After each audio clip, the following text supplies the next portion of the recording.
Other side, Gusarov, Lafleur in there. Scores! Guy Lafleur gets the goal! There'll never be another Jean-Billy Paul. There'll never be another Maurice Richard. There'll never be another Mike Bossy. And there'll never be another Guy Lafleur. A part of a generation of hockey greats, Guy Lafleur will be remembered as one of the very best.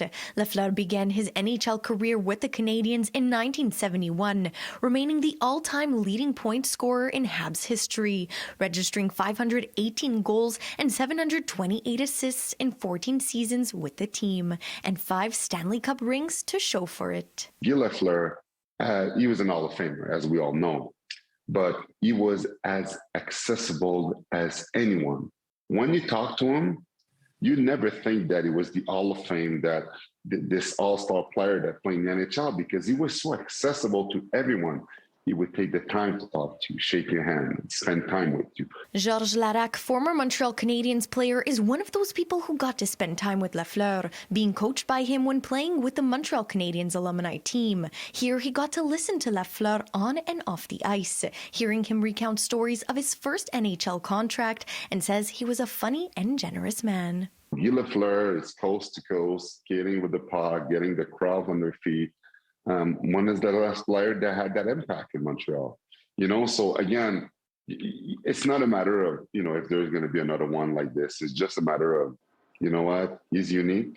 That's why we loved him. You go back to, since the Bell Center opened in 1996, he's made many, many appearances just before games, coming out of the tunnel and kind of just waving to the fans. And I've been in that building many times where he's done that, and you don't hear the building get that loud that often. Got away from Carlisle, sent it in the first and scores! Just as quick as that. The Canadiens legend won the Art Ross Trophy for the most points 3 times, while also winning the Hart or League MVP on 2 different occasions. Guy Lafleur flying around with his blonde hair just flowing in the air, that became, the mold of the player that you were looking for versus those big tough guys that'll fight.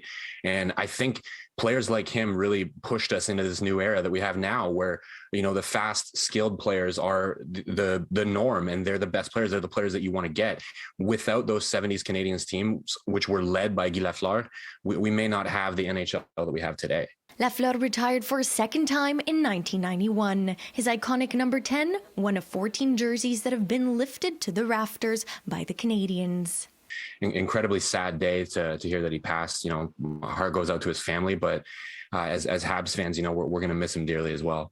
How close he was to his fan, his proximity, and the person that he was makes it much more hurtful, because he's touched so much people. He's touched an entire nation. That, on this Friday, it is a sad day for a lot of people, and I totally understand it. I saw the impact that he's had on a lot of people, on the nation, on every team he played on, people that he played with. And, we're all crying right now with the loss of Guy Lafleur. In Montreal, Pamela Pagano, City News.